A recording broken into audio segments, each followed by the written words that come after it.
Today we will discuss leadership theories. Leadership theories को आज हम डिस्कस करेंगे। बेसिकली द वर्ड लीडरशिप क्या है, लीडर कौन होता है, पहले हम इसे समझते हैं। लीडर का मतलब होता है रहनुमा, शिप का मतलब ले जाने वाला। यानी लीडर जो है वो अपने ग्रुप को, अपने फॉलोवर्स को ले जाता है कामयाबी की मंजिल की तरफ।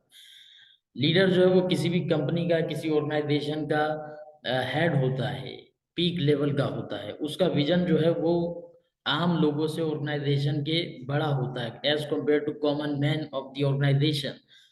वो फ्यूचर को प्रिडिक्ट कर सकते हैं, वो काफी हद तक वो इंसाइट रखते हैं, और वो गोल सेट करते हैं कि अगले 5 सालों में, 10 सालों में ऑर्गेनाइजेशन यहाँ पहुंचेगी, ऑर्गेनाइजेशन को ये फायदा होगा, ऑर्गेनाइजेशन के लोगों को ये फायदा होगा, सोसाइटी को उसका ये फायदा होगा।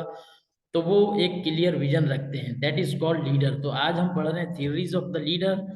और लीडर वो होता है, फॉर एग्जाम्पल अगर एक लीडर 100 भेड़ों को बिहेव कर रहा है एज अ शेर की तरह, तो वो जो 100 भेड़ें हैं वो अपने आप को शेर समझने लगेंगी, शेर की तरह बिहेव करने लगेंगी। और अगर लीडर जो है वो शेर है और 100 शेरों को लीड कर रहा है, लेकिन उसका बिहेवियर अगर भेड़ की तरह है, तो वो 100 शेर भूल जाएंगे कि वो शेर हैं, वो भी अपने आप को भेड़ समझने लगेंगे। तो ये होता है लीडर, जो कि अपने भेड़ों को शेर भी बना सकता है और शेरों को भेड़ बना सकता है। तो ये किरदार एक लीडर का है। चलिए आगे बढ़ते हैं। Leadership theories explain that how individuals become leaders. ये थ्योरीज बताती हैं कि इंडिविजुअल बनते हैं तो लीडर किस तरह बनते हैं। 5 डिफरेंट लीडरशिप थ्योरीज, 5 मुख्तलिफ थ्योरीज हैं लीडरशिप की। Great man theory, trait, contingency, situational, behavioural. तो पहले हम डिस्कस करते हैं ग्रेटमैन थ्योरी को। According to the great man theory, leaders are born with just the right traits and abilities for leading। यानी लीडर्स जो है वो ग्रेटमैन थ्योरी के मुताबिक वो पैदा होते हैं कुछ खूबियों के साथ में, कुछ ट्रेड्स के साथ में, कुछ सलाहियतों के साथ में, लीडिंग के लिए, रहनुमाई के लिए। They have charisma, intellect, confidence, communication skills and social skills. उन लीडर्स में पाया जाता है जो ग्रेट मैन है, कैरिश्मा होता है उनमें, इंटेलेक्ट होता है उनमें, कॉन्फिडेंस होता है उनमें, गुफ्तगू की सलाहियत होती है उनमें, सोशल स्किल्स होती हैं, मुआशरे में कैसे रहा जाए। उसकी एग्जांपल्स जैसे कायद आजम अल्लामा इकबाल, मौलाना मोहम्मद अली जौहर, सर सैयद अहमद खान, ये तमाम ग्रेट मैन हैं जो पैदाइशी तौर पे लीडर थे और लीड करने आए थे, रहनुमाई करने आए थे कौम की। The theory suggest that the ability to lead is inherent. यानी इनहेरेंट है, खानदानी। ये एक लीडरशिप जो है पैदाइशी तौर पे इंसान में पाई जाती है, इनबॉर्न लीडर होते हैं ये। That the best leaders are born not made, कि ये पैदा होते हैं, ये बनाए नहीं जाते हैं। It defines leaders are valiant, mythic and ordained to rise leadership when the situation arises।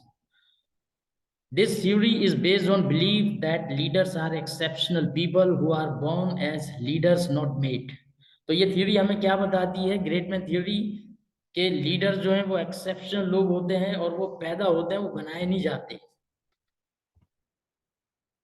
उसके बाद है trait theory. The trait theory is very similar to the great man theory. ये थ्योरी जो है ये बिल्कुल सिमिलर है ग्रेटमैन थ्योरी के। It is founded on the characteristic of different leaders, both the successful and unsuccessful ones। The theory is used to predict effective leadership. Usually, the identified characteristics are compared to those of potential leaders to determine their likelihood of leading effectively। आसान लफ्जों में इसको आप इस तरह समझ सकते हैं कि ट्रेड थ्योरी जो है वो सिमिलर है ग्रेट मैन थ्योरी की तरह, लेकिन इसमें जो है कुछ करेक्टरिस्टिक ग्रेट मैन की तरह उस शख्स में पाई जाती। मिसाल के तौर पे 10 लोगों का ग्रुप है, तो उनमें एक शख्स ऐसा नजर आएगा जो बिल्कुल नुमाया होगा, जो कि वो 10 लोगों को लीड करता नजर आएगा, उनकी रहनुमाई करता नजर आएगा, आउट स्पोकन नजर आएगा, कॉन्फिडेंट नजर आएगा। ये तमाम खूबियां उसमें पाई जाएंगी उस एक शख्स में जो 10 लोगों में जो उनको उसको नुमाया करेगा। तो ये ट्रेड थ्योरी कहलाती है। जो शख्स ये ट्रेट रखता है वो बड़ा एम्बिशियस होता है और एनर्जेटिक होता है, उसमें एम्बिशन होते हैं, उसका क्लियर विजन होता है, उसमें एनर्जी होती है, डिजायर टू लीड वो ख्वाहिश रखता है कि अपने ग्रुप को लीड करे, ऑनेस्ट होता है और सिंसियर होता है, इंटेग्रिटी उसमें पाई जाती है, यानी ईमानदार है और वो सिंसियर होता है अपने काम के साथ में। यही वजह है कि वो सेल्फ कॉन्फिडेंस होता है, अपने ऊपर उसको खुद एतमादी होती है, हाई सेल्फ मॉनिटरिंग होती है उसमें, वो अपने आप की मॉनिटरिंग करता रहता है कि मैं कहाँ हूँ, मैं अपने वक्त को ज़ाया कर रहा हूँ या अवेल कर रहा हूँ, ये तमाम चीज़ों का उसमें शऊर होता है। जॉब रेलिवेंट नॉलेज, बिजनेसमैन है तो अपने बिजनेस के बारे में जानता है, जॉब करता है तो अपनी जॉब से रिलेटेड नॉलेज रखता है, कंप्लीट नॉलेज रखता है, उसको कहेंगे ट्रेड थ्योरी। फिर है contingency theory. The contingency theory emphasizes different variables in a specific setting that determine the style of leadership best suited for said situation. It is founded on the principle that no one leadership style is applicable to all situations. यानी leadership style, एक तो हम theory पढ़ रहे हैं, एक leadership style होता है, there are 5 different leadership style और वो कभी चेंज नहीं होते, जिसका जो स्टाइल है वो रहता है। यानी एक ट्रांसफॉर्मेशनल स्टाइल है, एक जो है वो ट्रांजेक्शनल स्टाइल है लीडरशिप का, और एक डेमोक्रेटिक है, ऑटोक्रेटिक है, लेजी फेयर है। ये तमाम स्टाइल फिट है, फिक्स है, लेकिन इमरजेंसी की सूरत में, सिचुएशन में कंटिजेंसी थ्योरी वजूद में आ जाती है लीडरशिप की, जिसमें लीडर्स को अपने स्टाइल को बदलना पड़ता है, चेंज करना पड़ता है।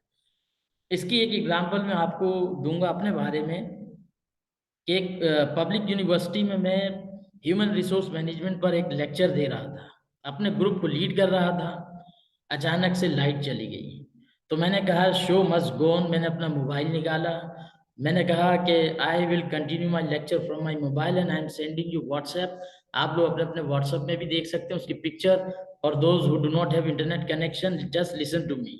इसी तरह मेरे ग्रुप ने जो है उसको फॉलो किया, उस स्टाइल को, और हमने कामयाब प्रेजेंटेशन दी और अच्छे मार्क्स मिले हमें उसको, उस प्रेजेंटेशन के। तो इसको कहेंगे कंटिजेंसी थ्योरी, सिचुएशनल थ्योरी के करीब करीब है, लेकिन इसमें कोई प्लानिंग नहीं होती सिचुएशनल की तरह। अब जैसे सिचुएशनल थ्योरी है, the situational theory is similar to the contingency theory, ये उससे मिलती जुलती होती है कंटिजेंसी थ्योरी से, as it also proposes that no one leadership style supersedes others.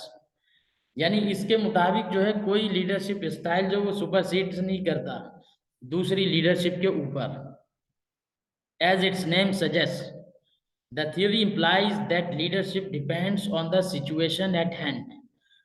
इस सिचुएशनल थ्योरी के मुताबिक जो है ये हमें बताती है कि कभी जो है लीडरशिप जो है वो एक सिचुएशन में नहीं चलनी चाहिए।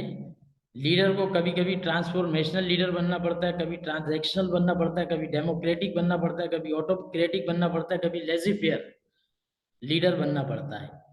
The main difference between situational leadership and contingency theory is the situational leadership follows the idea that leadership style can be changed.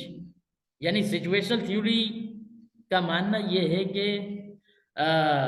Style जो है वो लीडरशिप का चेंज किया जा सकता है सिचुएशन के मुताबिक, एक ये आइडिया उसमें होता है सिचुएशनल थ्योरी में, लेकिन an adapted while contingency theory does not, और कंटिजेंसी थ्योरी में ऐसा नहीं होता।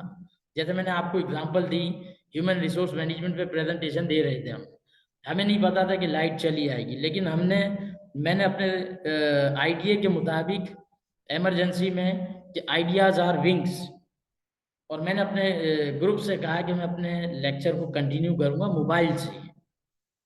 तो आइडिया अचानक से जहन में आ जाता है लीडर्स के, और फिर वो कंटिन्यू रखते हैं अपनी प्रोसीडिंग, जो भी प्रोग्राम हो, इवेंट हो, सिचुएशन हो।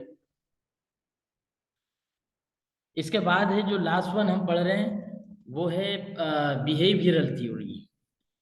इन behavioural theory the focus is on the specific behaviors and actions of leaders rather than their traits or characteristics।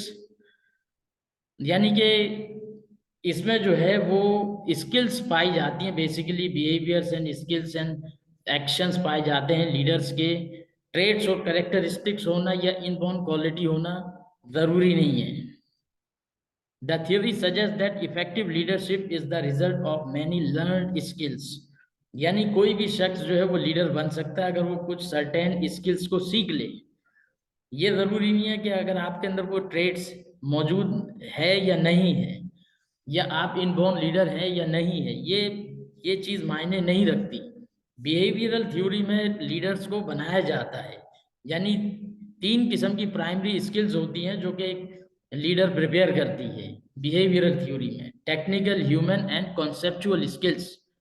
Technical skills में ये रेफर करते हैं कि leaders knowledge of the process of technique, और human skills में इसका मतलब ये है कि that one is able to interact with other individuals, यानी कम्युनिकेशन स्किल्स उसमें उसकी इम्प्रूव की जाती है, बेहतर बनाई जाती है। While conceptual skills enable the leader to come up with idea for running the organisation और सोसाइटी स्मूथली, कि माशरे में कैसे रहा जाए, लोगों से कैसे बिहेव किया जाए सोसाइटी में, ये तमाम चीज़ें। Thank you.